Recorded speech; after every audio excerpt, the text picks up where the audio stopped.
What is going down, you guys? It is your ever so lovable bearded Retro 84 coming at you. I want to try a little something different. I want to do a new group of videos called Let's Talk Wrestling. Now, I figure with all the news going on nowadays, this might be the perfect time to start it up. Today's episode, I want to just talk about some of the rumored returns and some of the confirmed people coming to WWE. Now, first off, we have Ec3 Ethan Carter III, rumored to be coming to WWE. As far as I know, it is not confirmed yet, but during one of their last sets of tapings for the for TNA or Global Force or whatever it is now, I'm not even sure. But he did the whole "I got fired" storyline, and he did his final bows and stuff and pretty much said goodbye. It's rumored that he might be coming to WWE. If you didn't know, he was in WWE's developmental. I really didn't know about him back then. And I really don't follow too much of the Impact Wrestling. Aside from, here and there I'll watch it. But from what I've seen of him on Impact, he's got a decent look. He's not one of the best mic talkers I've ever seen, but he's a lot better than some of the other people out there. And I mean, he's a former champion for them. He really honed his skills, and yeah, if he comes to WWE, I think he would be a welcome addition. Obviously, I think they'd put him in NXT before they put him on the main roster, like they do with so many. Because I don't see him at that high level yet for the main roster, but I definitely think he could have a decent career in NXT until he gets called the main roster. Next up, during that same set of tapings, Bobby Lashley, who formerly of the WWE, he did the same thing. He did his bows. He wasn't kayfabe written fired storyline, but he said goodbye to the audience, took up a final bow, and is also rumored to be coming back to WWE. If he does, I'm pretty sure it's probably going to be straight to the main roster where he has been before.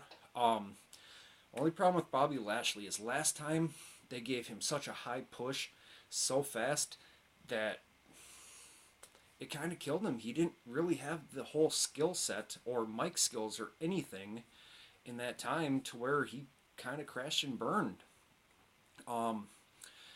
His last run with the WWE, he's probably best known for three things, and only three things, two of which most people have probably forgot about.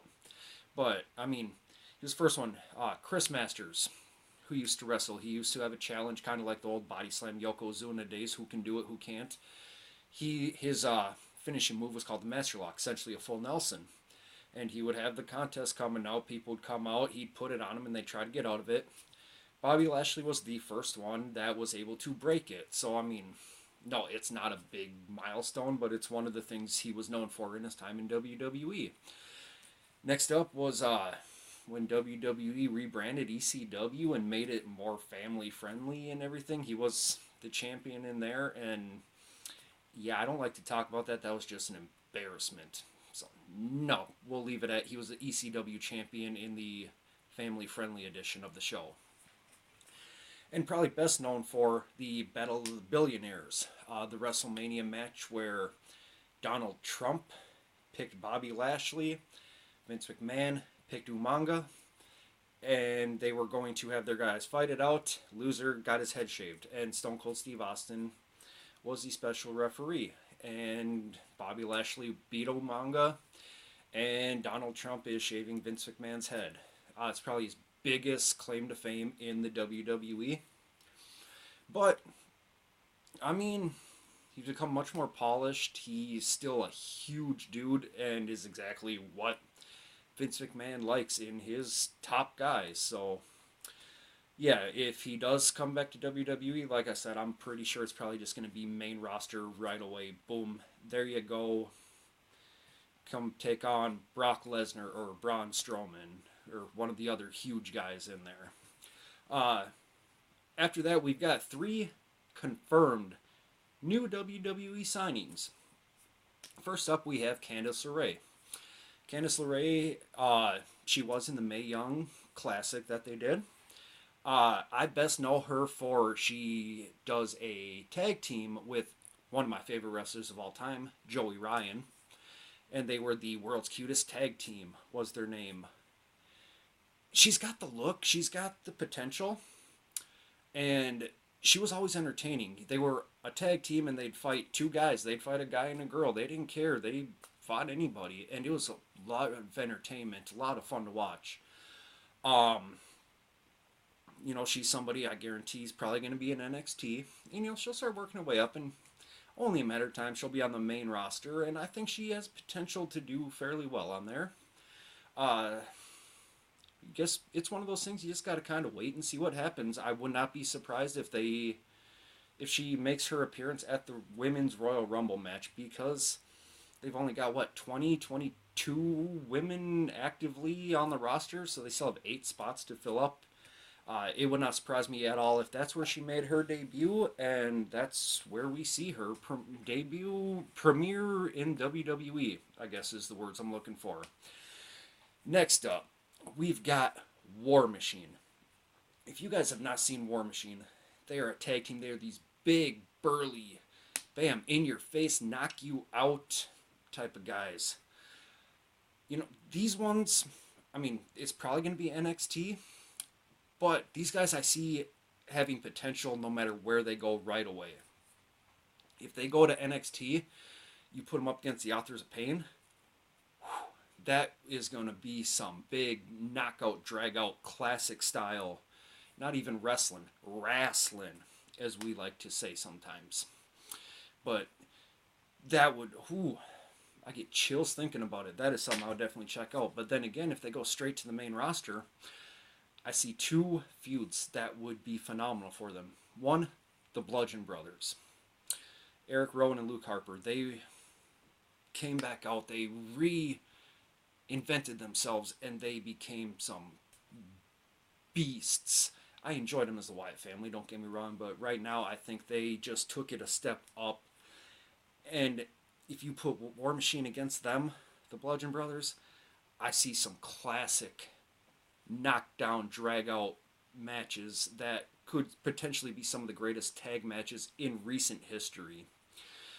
Other hand, another team I think they could have a hell of a rivalry with, the Revival.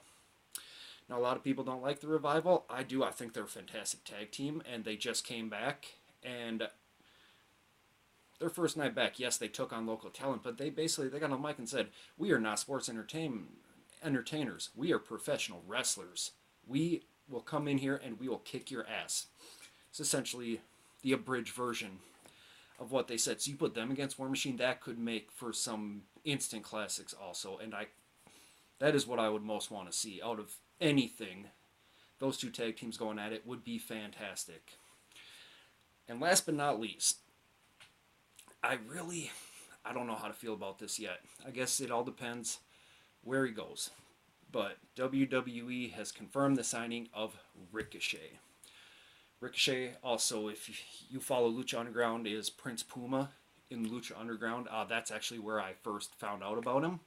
And then when I first saw him wrestling as Prince Puma, I started looking up everything I could find on Ricochet and watching all these matches. And he's such a high-flying, fast, innovative type of guy. He doesn't exactly have fantastic mic skills, but he is somebody. He does great if he's against another smaller, fast guy. He does great if it's like that David versus Goliath scenario, like has been used to be so popular back in the day, especially with Rey Mysterio. Now, I think if he goes to NXT, I think he's got a hell of a career and time when he's in there, and guaranteed a new NXT champion eventually. If he goes to the main roster right away, what worries me is he's going to be put on 205 Live, because he is a smaller guy. Yes, he's completely shredded, but he's a smaller guy, and they want to take 205 Live off of life support. They want to try to get a name in there that might give it a little bit of a following. I think if he goes to 205 Live, he's going to be miserable.